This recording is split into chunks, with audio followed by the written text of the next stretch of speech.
We are with Joel, Ruby, and James. What one do you man like Georgie? And we are gonna be watching the event, the Party Royale event. Where are you guys at? Yeah, back I don't know what Ruby's doing. She's still in now. I think she's changing. Oh, she's ginger kind of as well. But I got the better. I got Sister. a better thing. Got my back thing, and now I can fly. My cape. Wait. No. Oh yeah, change outfit. I'm super gunner. Oh, I thought it said die show. Hey guys. I mean, like got my back bling on. Hey guys. Oh yeah. Yeah. Hey, I wanna get that black bling. I wanna get that black bling. Yeah. Hey guys.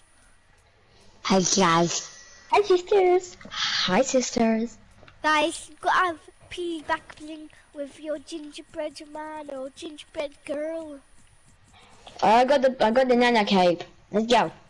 Let's go. This is the part we've got basically. Why does Liam have to always join? 2 minutes and 30 seconds. Okay. Which ones? Yo, got some capes. And then no one invite Liam. Guys, no one invite Liam. Whoa, look at my cape spin. Danger! Is that Chinese. Danger! Hello. Hold on. Where are you? Where are you? I'm Black Knight. I've got wood. Black Knight, Ruby. Oh, there. Danger! Is this you, James? Stop getting in my way. Okay, yeah. Line up, G. I would have time to go change my outfit, but I can't be asked. There's literally 2 minutes. Go get on your Actually, and then the cape, the Nana cape. There's one right there. I don't have that. I don't have that skin. So can we pick a different skin? Or no? Wait. Just tell me how long. Your solution. Buy it. We've got 1 minute and 25 seconds. It won't take long. But because you have a lot of skins, it might take long. Yeah. See, it says die show. Begin in. 1 minute. Right, since the event's playing, please speak. Don't speak. Go away, Irish, go away. Yeah. Yeah, better run. Yeah. Hello. I thought you said Irish. Hello. I'm not banned. Should I go get banned? Yeah, I'm banned. Quick. It's fine. 46, 45, 44, 43, 32, 31, 40. 39, 38, Right, since that's fine, I'm just going to play Black Blizzard. 35, 34, 33, Joel. 32. Yeah. Mandem's a gun. 30. Wait. Oh no! 28, 27. Mandem's a gunning. 25, 24, 23, I'm back, 22, guys, I'm back. 21, Oh. 20, 19, 18, 17.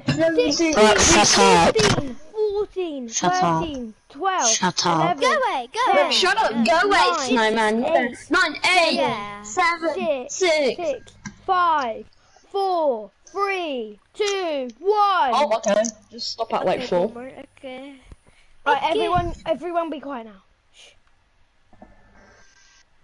Mute your mic. Yeah. They mad, they high.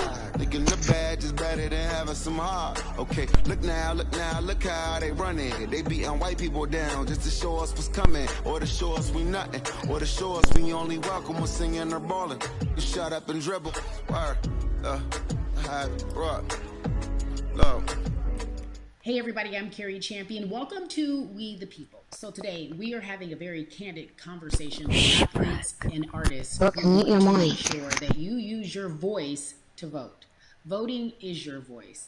So we have so many different issues that have happened in this country. It's really, truly unprecedented time. So I'm looking forward to these conversations. I think you'll be educated as well as entertained, but most importantly informed. We have morethanavote.org, whenweallvote.org, and fairfight.com. Those resources are imperative as we try to change our future.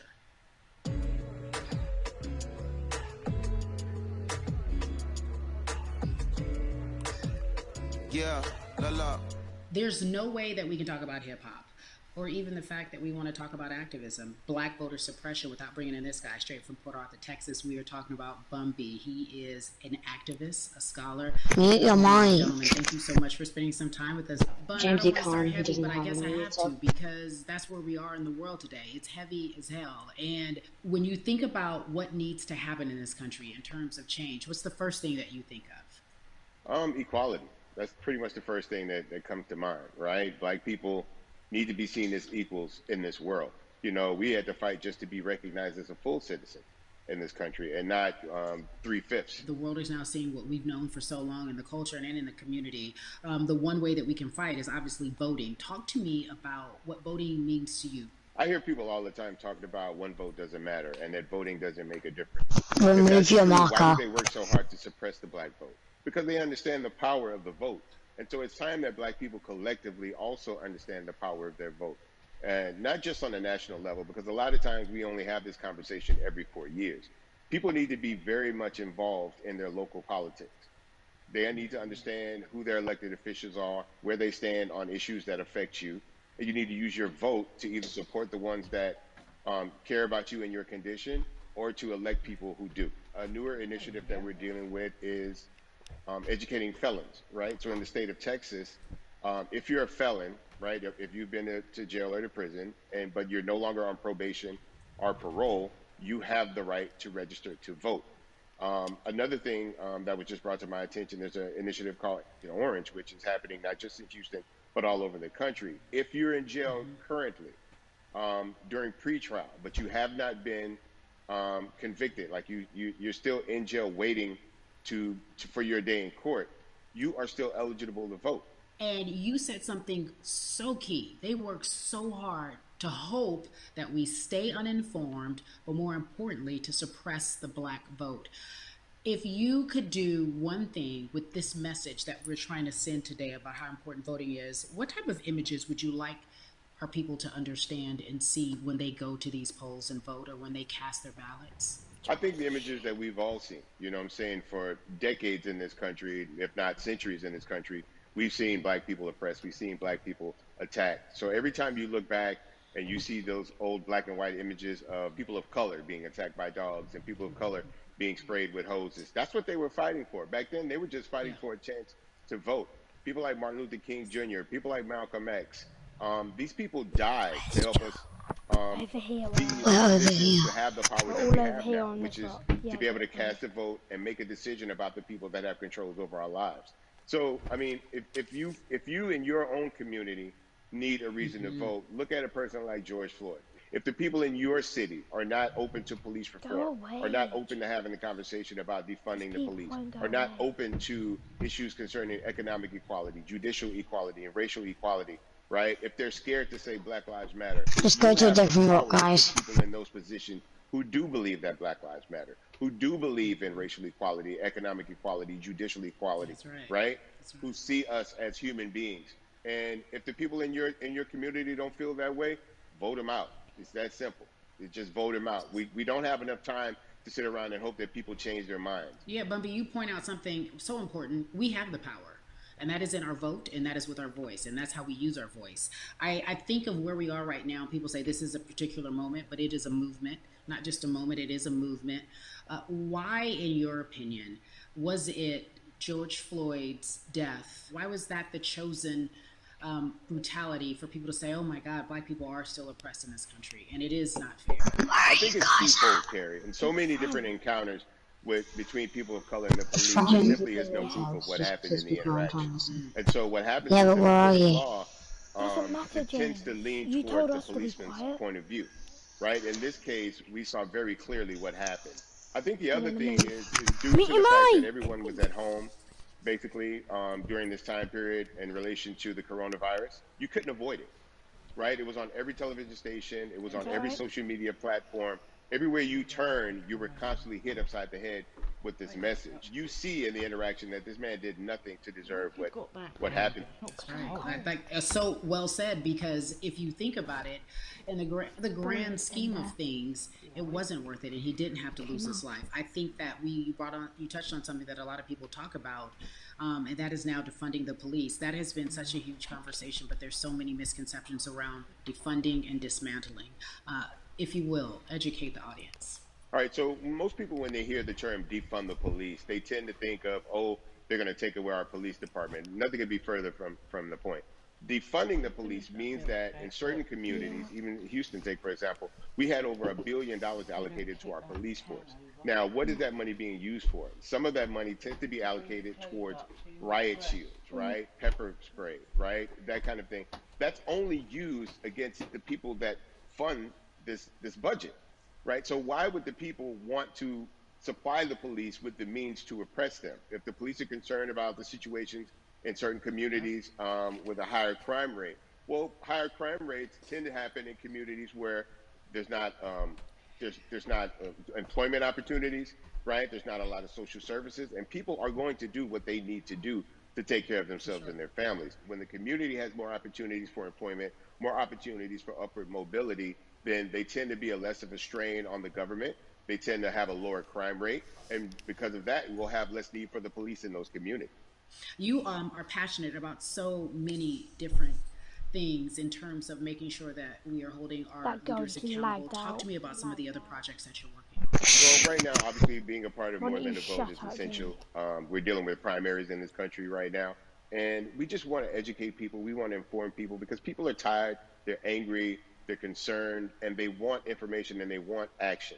And so we want to make sure that we give them the right information and lead them in the right direction. And we thank the people that do not look like us for standing with us right now, because it's very important that people who aren't black be involved. Because if black people could have gotten rid of racism, we would have done it hundreds of years ago. And so I'm trying to use my voice and my platform just to let people know that if they feel like I do, there's a number of places they can go to enact change in their community. People need to know about how their city council runs. They need to know that they have the ability to speak when city council meets, to let them know that that's not the way that they feel their city needs to be run. Those are not the places that they feel the money of their community needs to be allocated. And Bubby, even a step further, they can run for office in their local community. They can run for positions. Like, people act like they leave it up to somebody else. If you're upset, it's not hard to get on the school board. It's not hard to be a part of the city council. It really isn't. And depending on how small your town is, you could be a mayor. The power is with the people, and we need to just know that that's happening. Absolutely. And it's always been with the people. You know, if you look at Trayvon Martin's mother, Sabrina Fulton, right? She felt that there was a system of racism and a system of oppression that led to her son's death. And so what did she do? She ran for city council, and she was elected to city council. Our own former president, 44, Barack Obama, right, started in the community as an activist, ran for an elected position, became senator, ran for another elected position, and became president of the United States. So don't think that you can't make a difference. You know what I'm saying? You don't need a lot of money. You don't need a lot of power. Your voice is enough to make a difference. Amen. I feel like I need to go out and run for something. You gave me a rousing speech there, sir.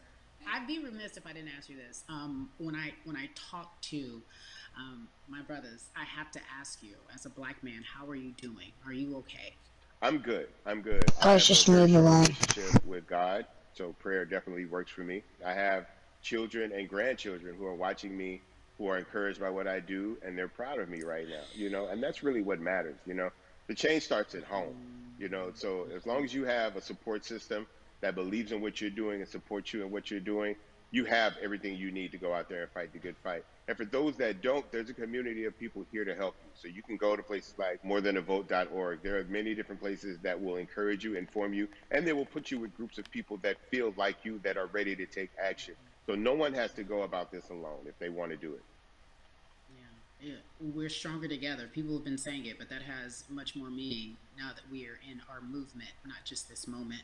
Bumby, it has been an education, always a pleasure. Thank you so much. I appreciate you. Keep fighting the good fight. Keep up the good fight.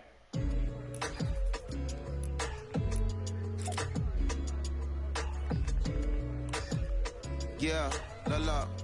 So our next guest, I have to admit, I'm a fan, but there are so many different people that we could talk to, and I thought it was so imperative that we speak with her. You know her as Molly on the huge, successful show Insecure, HBO's Insecure. She also has a comedy special highlighting her Nigerian roots, and she's an amazing podcaster. Let's welcome in Yvonne Orji, everyone. You have such a beautiful way of making things funny, giving us our medicine with some candy, right?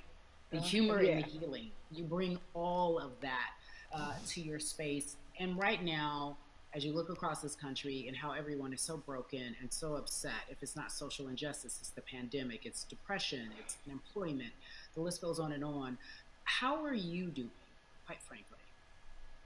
You know, I'm rediscovering self in a way that is hard but necessary, that will lead to ultimate joy. I know it sounds like a lot, but no, I think I personally think that God put all of us on a global timeout. Like we just, America hasn't done as good as other people when it comes to timeouts because everyone else is out playing at recess, and we're still in the principal's office hoping and wishing we can come out.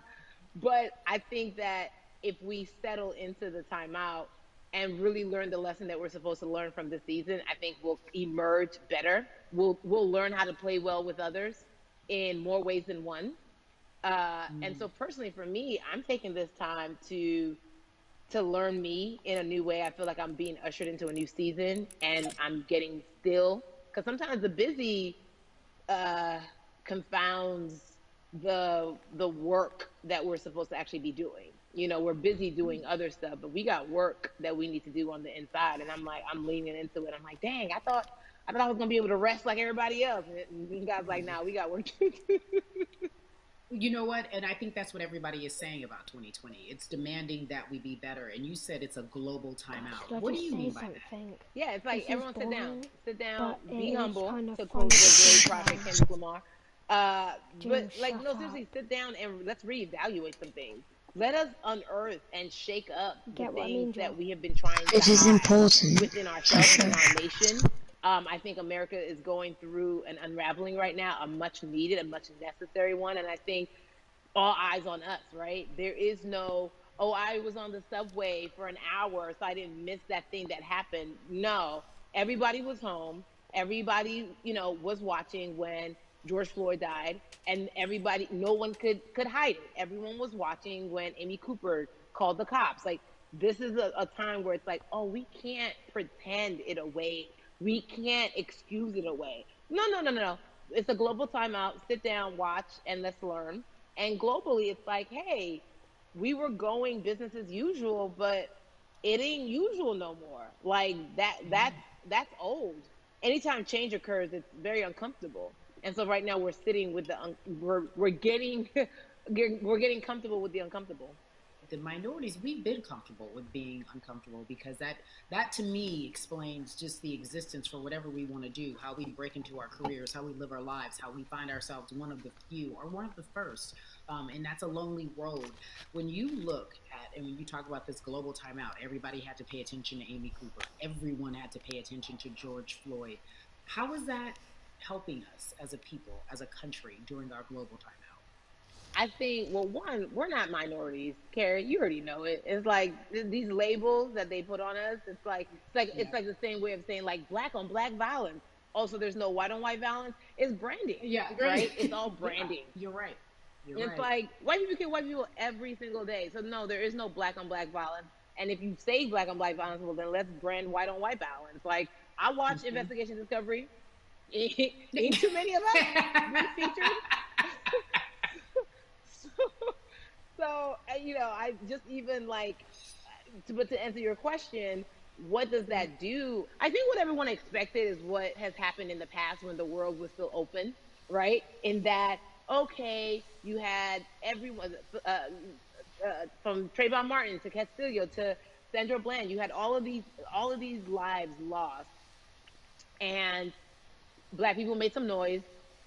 We rioted. We got out in the streets. We started the Black Lives Matter movement, all of those things. And then white people kind of just like, oh, let's give them something. And then it's just like, is it over? It's like Oscar is so black.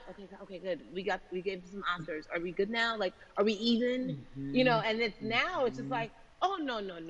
This is not about like James a is going in band-aid. to get It's thing like, yo, us. we might have to amputate the leg a little bit, but it's all right because by amputating the leg, we're gonna save the body. And so I think that's what's happening now. Like, America is realizing, like, when black people aren't just making a little bit of noise. Like us. The protests are still out.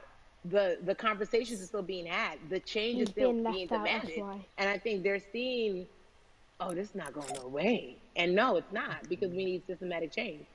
What a beautiful way to explore what is happening and describe our country. We might have to amputate the leg, but that's to save the body.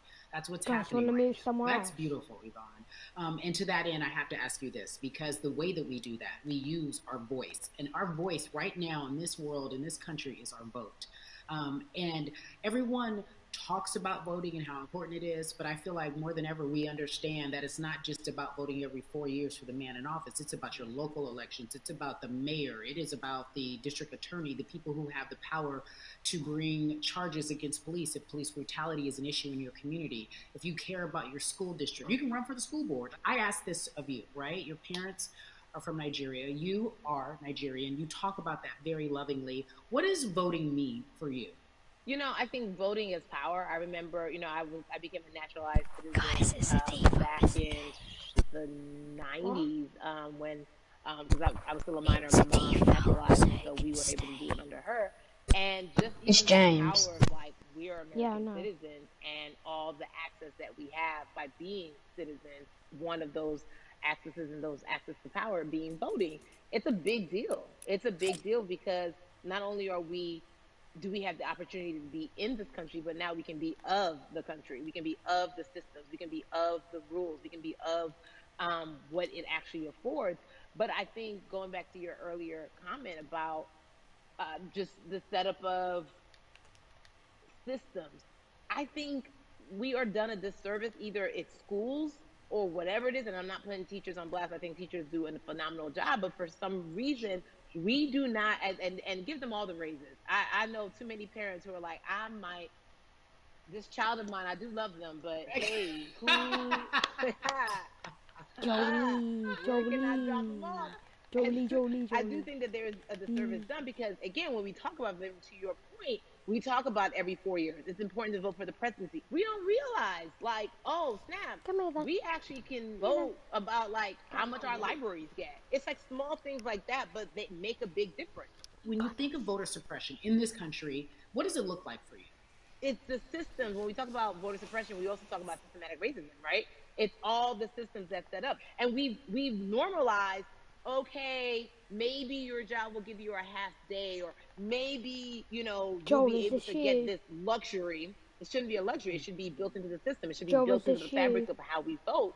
But maybe you'll be able to get this luxury in order to enable you to go vote. Think about everything disenfranchised, marginalized Black person has to endure in a day. So in a day, you need to get to work. If something happens to your car, if something happens to your child care, if something happens to, there's so many factors along the way that can send you as an American. And then you add on as a person of color. If you're just trying to get to vote and you already have to go through all of these hurdles and hoops in your everyday life, imagine the one day when your voice really is supposed to matter the most in this country, but then you also see all the times that you tried to have your voice matter, and then it's been shut down, repressed, told it doesn't matter. Gosh, and then you're kind of like, what's the point? How do we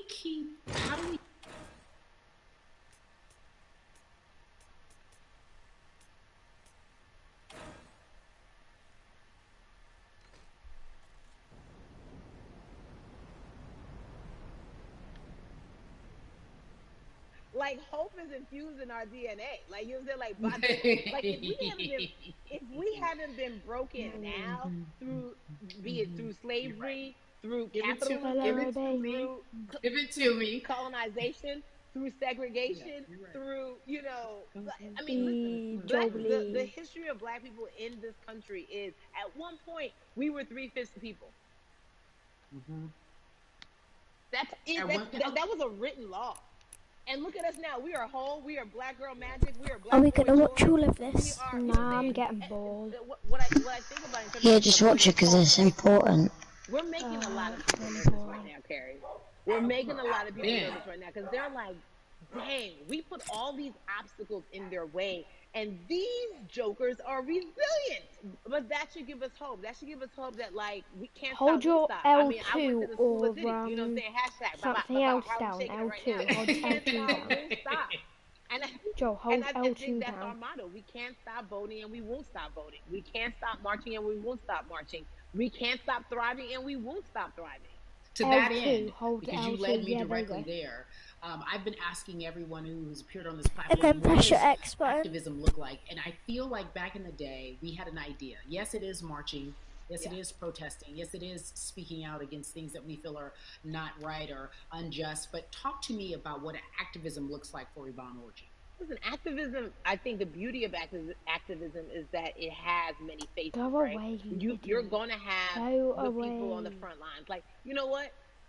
Martin Luther King marched, but there were a lot of women who were in the homes like, hey, BT Dubs, when they come back, this is how we support all the people who are marching on the front lines. And we're going to be here doing what we know to do best here. And you know what? Somebody needs to bail them out of jail so that now we need to be in the community, getting money or whatever it is. So it's like everybody has a position to play. And so play your position like a shortstop, bruh. So whoever you are and whatever you do, play your position. So activism could look like, you know what? I'm not the one that's built to be on the front line, but you know what? My pockets go deep. So I'm going to support the people on the front line. You know, I'm a comedian. Black joy is a form of activism. There's always a call for entertainers or celebrities that have the platform to do something. Why aren't you speaking out? I'm not a believer in thinking that it's mandatory. Like you said, everyone can be an activist and be activated in different ways. But talk to me about the connection. Talk to me about the marginalization in your world and how you feel like it even inspires you to say more and use your platform to do more.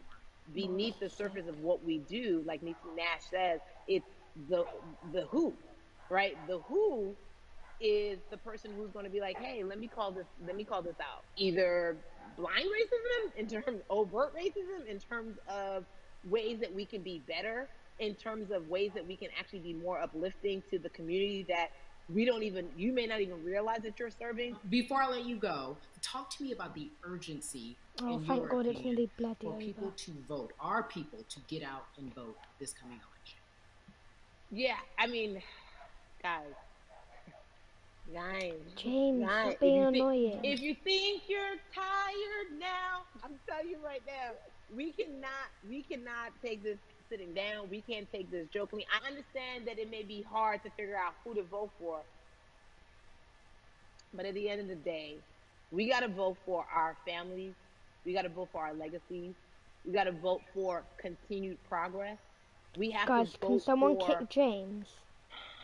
upward mobility.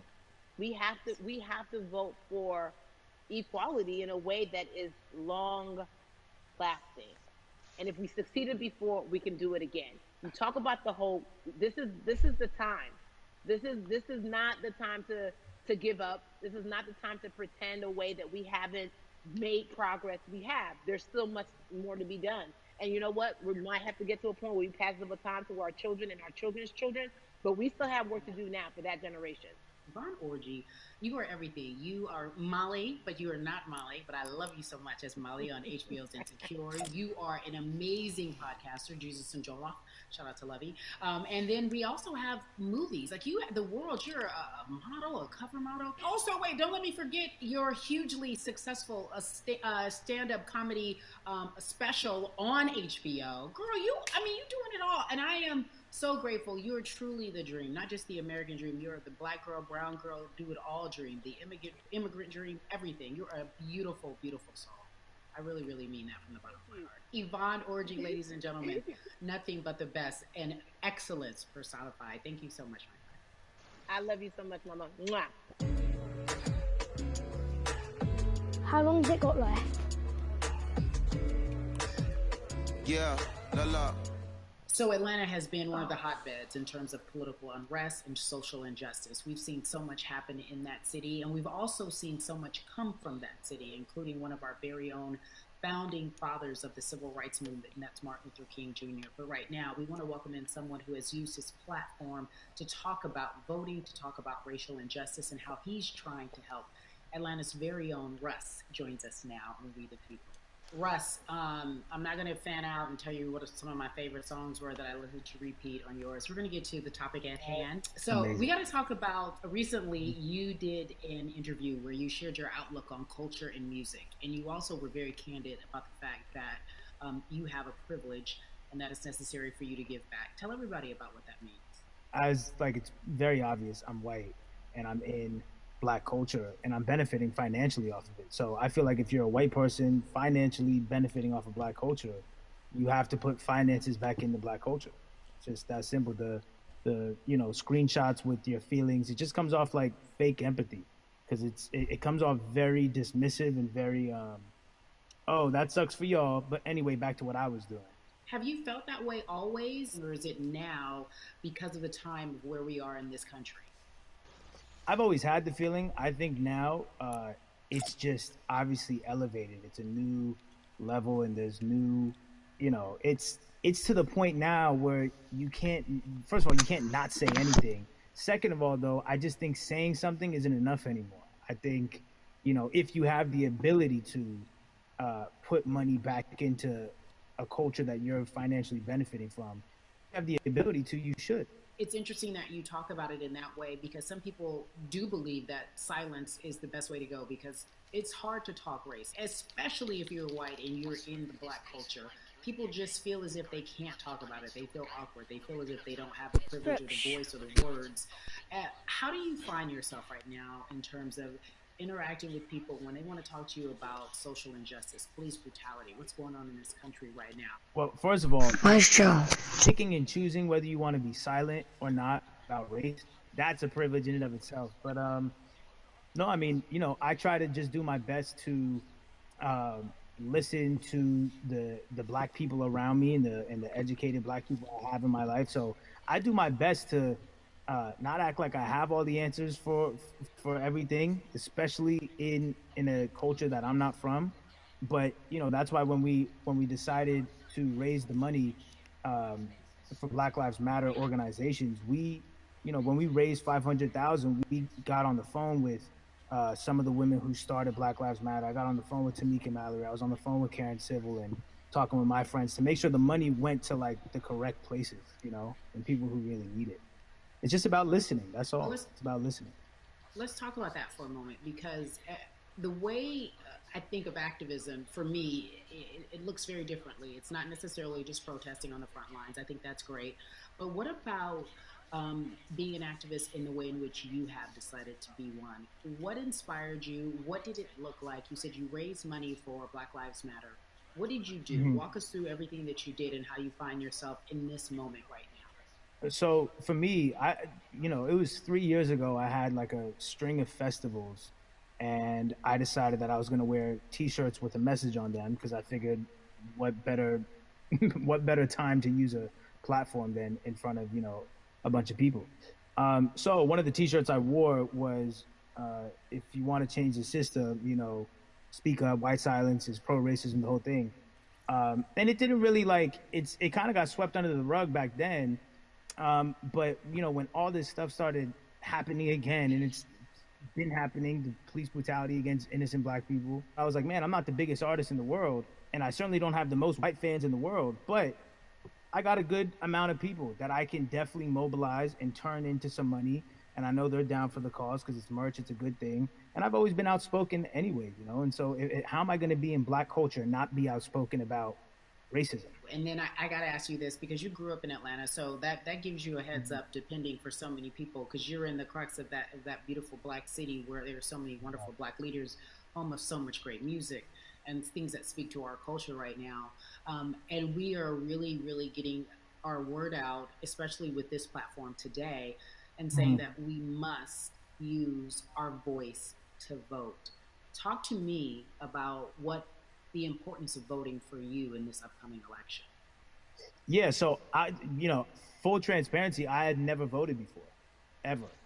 And because, I was one of those people who was like, my vote doesn't matter, and you know, and I don't know, maybe it's because I was younger, maybe it's because I really thought that, or I don't know, but I just think that it's got to, you know, now this is a bit of a privilege to say it's got to a breaking point for me, because obviously it's been past the breaking point for Black people, but I think that as a whole, the young people need to get out and vote, because we're the ones that never show up. You know what I mean? We never show up to vote, but you know, we're the future. So it's like, look, we gotta go out there and vote, and then whatever happens, happens. But at least we did our part. You know, you got to do your part. You're very candid in saying that you just decided to vote, and I think there's a beautiful irony in the fact that you have your fans saying, "Because of you, I'm voting." Right. And there's something beautiful about that. But I want to know why now for you. Why in this moment is it important for you to vote? And what hit your spirit to say, yes, this is the time to do it? Honestly, because I think that George Floyd really woke up a lot of people who, including myself, who I was vocal and outspoken about racism. I put it in my lyrics. I put it on T-shirts. I would talk about it in interviews. Like, you know, I was vocal about it. But that video in that moment, I think me, along with a lot of other people, just kind of was like, all right, like, words are simply not enough anymore. We got to do something, whether it's raising money, whether it's voting, or all the above. Like, we got to do something, you know. And I'm ashamed that it took that for me to be like, I need to raise money and I need to vote. You know, it's a shame. And I don't know, I guess it snapped a bunch of people out of it, you know. And even if you were vocal and whatnot, it's time to actually put your money where your mouth is. It's time to go vote. You know, it's time to just stop talking about it and be about it, you know. And it's been time for that, but like I said, you know, I'm ashamed that it took me this long to actually really, really be about it, but I'm here now. So Russ, we all know that this is going to be your first time voting. Tell me what that experience is going to be like for you in terms of what you're excited about. I think, you know what it's going to do for me? It's going to let me know that I'm contributing to something bigger than myself, and I'm actually putting my money where my mouth is, and I'm being about it. Because, you know, for so long, and I know I'm not alone with this, but, you know, standing on the outside and just screaming about this and that and this should change, and it's like, all right, but did you vote? You know?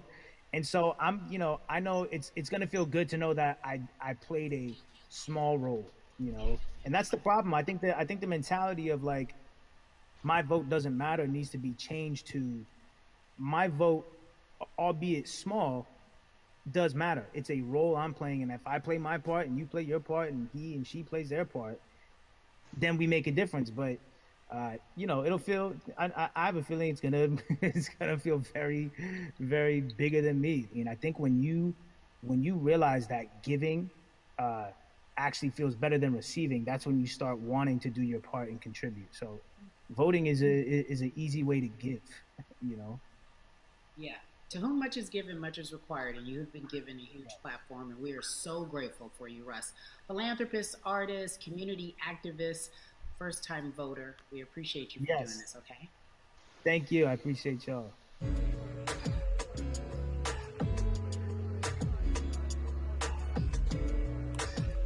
Yeah, la.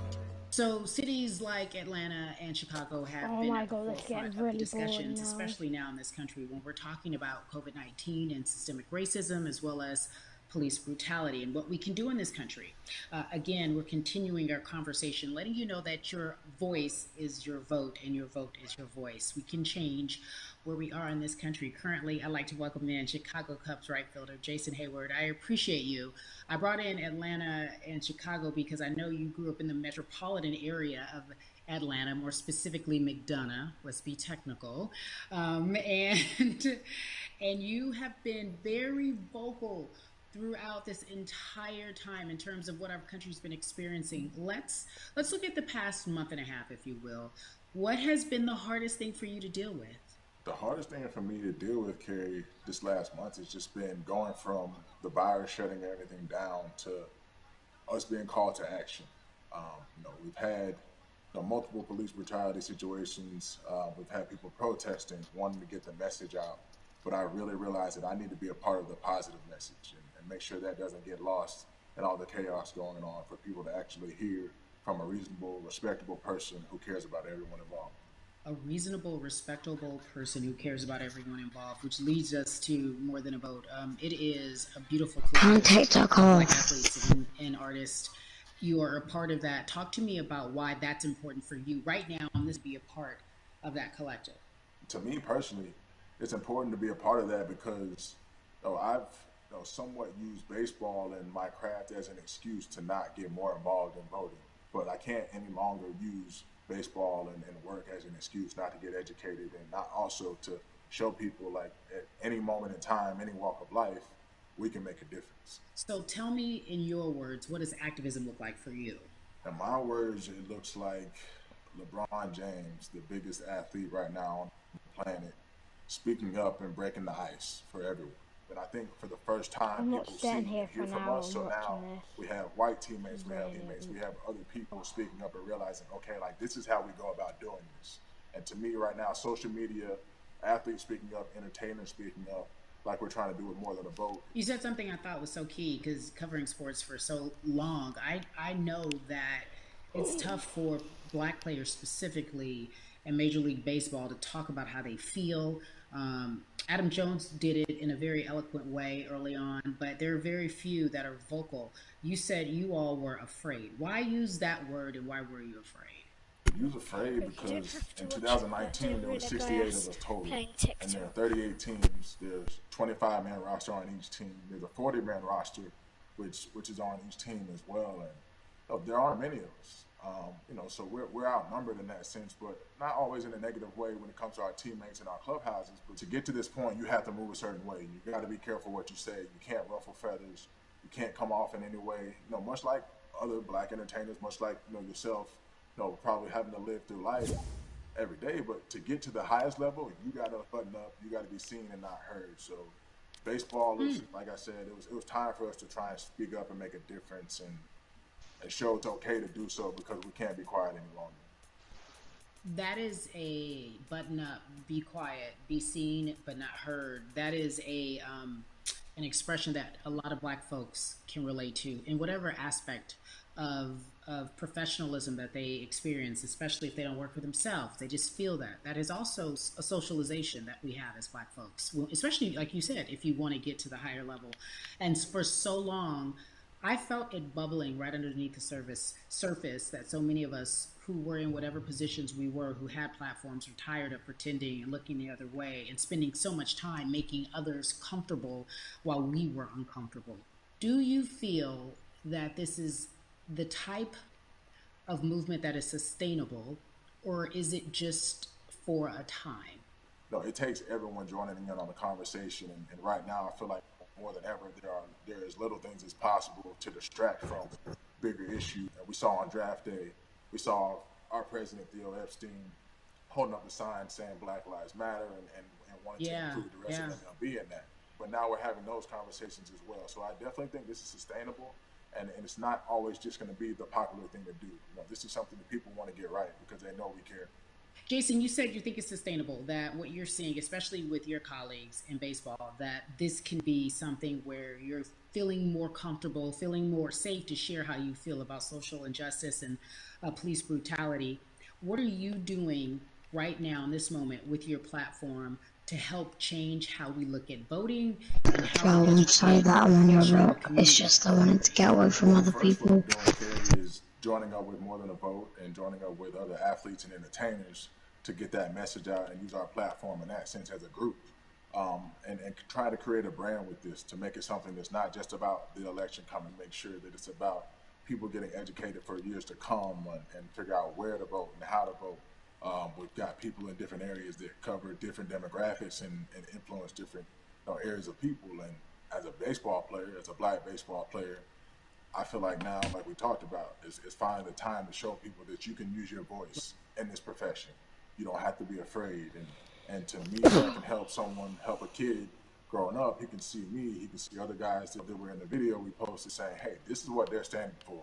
they're speaking up for these things, and it's okay to want to play baseball. It's not lame. It's not something I have to be as afraid of as I was before. So I feel like that's my role in this. Fuck, there's not enough space. He's 24. He also plays baseball. So I've got to lead by example. I can't just always, come up with a good answer that sounds good on TV when I get asked a question on, what do we need to do to make changes. So I'm joining up here to make sure that I take action and get educated myself.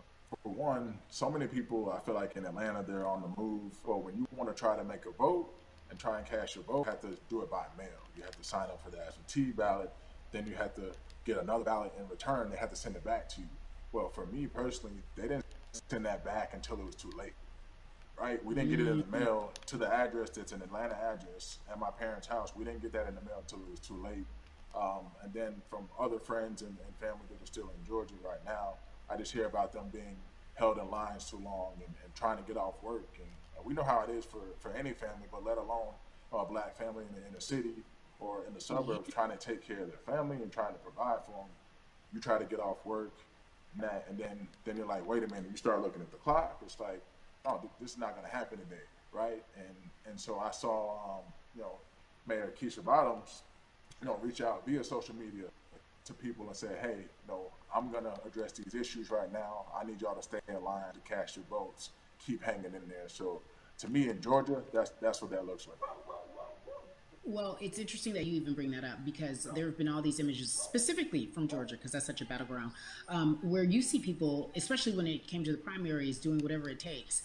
And this is real life voter suppression that you're talking about. It's been happening for decades. It's not fake. What you're saying, these examples of sending you your ballot too late after the fact or shutting down the polls at 6 o'clock while people still are in line, that's a real life issue. There needs to be some type of change. And I think that what we're doing right now is fair, but the idea of voter suppression, do you think that is well known, especially with folks within the generation, your generation? James, just to let you know, Nikki's coming uptown today. In our communities, right? I don't think it's okay, cool. I don't think did he ask his mom? Bring it to light. Yeah. Let people hear about it. Let people learn about what that looks like, and get more people to say, okay, look, like this is going to happen. We have to expect this, and we can no longer make the excuse. We can't say that. Brooke, I don't think you can get up. Or it feels as if everyone knows that the time is now. America's paying attention to us. We have their eyes. We have their ears. If you look toward the future, what are you most excited about in terms of seeing a change? I'm excited about how fast the word is traveling. The word is Brooke, go to the back. The biggest athletes, the biggest icons, behind me. Yeah, there we go. Are doing their part, but I'm also seeing people out there on the streets. No, Nikki said actually. When so many things got lost, could have very easily got in the commotion when it came to protests, and you saw rioting, you saw looting. People still stood their ground. And people still went out there and said, "Look, we're doing this for the." So he's not gone. We're going to come together. We're going to use drones. We're going to use social medias. I feel like this is a new wave of getting things done the right way and just spreading the message. You're right about that, and you're right. People are spreading the word unapologetically. We out here. We doubling down. Thank you so much. I appreciate you. Right.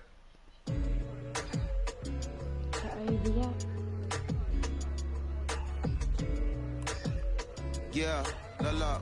Hey everybody, I am so excited to welcome a friend, a brother, family member, if you will, former colleague, NBA great, sports analyst, philanthropist. He does it all, and he's here to give us his time and his platform to talk about something that is so important, and that is voting. Everybody, welcome Jalen Rose to We the People. Talk to me about how important it is for the people who know you and love you and look up to you. Why is it so important that you use your platform to talk about voting? Initially, we have to get past the stigma of the mental systemic racism that comes with the presidential race, governors, mayors, senators, judges. We've been conditioned to believe that our vote does not matter. So usually when we looked up at all of those races and people that were running, not only did they not look like us, we didn't believe they were there to represent our best interests. So therefore, as a collective, we didn't mobilize until Barack Obama, and we felt a sense of hope that finally our country is going to do something that we felt would never happen in our lifetime. And I remember being at the inauguration in 2008. I made sure I was there. And we voted. In 2016, we didn't vote, Carrie. We didn't vote. And so many people try to make this political. This is not political. Me telling somebody to vote is like telling somebody to pay taxes. So that's one, getting over the stigma of nobody is going to represent our best interest. And then number two, the reality is that the person that gets the most votes doesn't necessarily win the presidency. That's uncomfortable right there, because that's actually what took place in 2016. The Electoral College chose the president. And if you put all of their pictures up, I'm pretty sure they look a lot more like each other than they look like you and I. How about that? And then the third thing, especially in urban environments, oh man, they create barriers for us, Carrie. It's like you got to jump over the fence, you got to run past the dog, you got to jump on the hood of the car. The lines is 5 hours long. You get up to the poll and they don't work. Elderly people working in the city, while they got the young people who understand technology working in the suburbs. Like, these are all systematic things that try to discourage us from voting. Trying to play Warzone now. We don't have a day off to vote. We need to work. So we don't get a day off. It's going to be a full day, and I got to work to pay my bills. So you know what I'm going to do? I'm going to mail in vote. And you know what you want people to realize, that